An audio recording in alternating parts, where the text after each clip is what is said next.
பல நாடுகளுக்கான போதைப்பொருள் கடத்தலுக்காக கனடாவை மைய புள்ளியாக பயன்படுத்துவதாக RCMP அதிர்ச்சி தகவலொன்றை வெளியிட்டிருக்கிறது.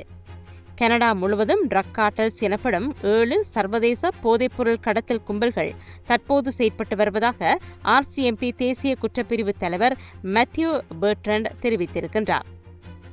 இந்த குழுக்கள் கனடாவை ஒரு மைய தளமாக பயன்படுத்தி போதைப் பொருட்களை உலகம் முழுவதும் கடத்துவதாக அவர் சுட்டிக்காட்டியுள்ளார். இந்த அமைப்புகள் மெக்சிகோ, மத்திய, தென் அமெரிக்கா வேருடையவை எனவும் தற்போது கனடா வழியாக போதைப்பொருள் கடத்தல் நடப்பதாகவும் RCMP கூறியிருக்கிறது. 2020 முதல் 24 வரை நியூசிலாந்துக்கு கடத்தப்பட்ட மெத் போதைப் பொருட்களில் பெரும்பாலானவை கனடாவில் இருந்து கடத்தப்பட்டவை என்றும் சுமார் 1200 கிலோ போதைப் பொருட்களின் சந்தை மதிப்பு சுமார் $350 மில்லியன் என்றும் சுட்டிக்காட்டப்பட்டுள்ளது.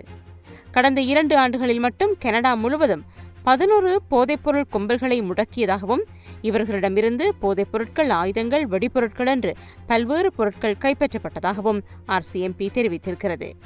போதைப்பொருள் கட்டமைப்பை உடைக்க தொடர்ந்து அதிகாரிகள் விசாரணைகளையும் நடவடிக்கைகளையும் முன்னெடுத்துள்ளதாகவும் RCMP தெரிவித்துள்ளது.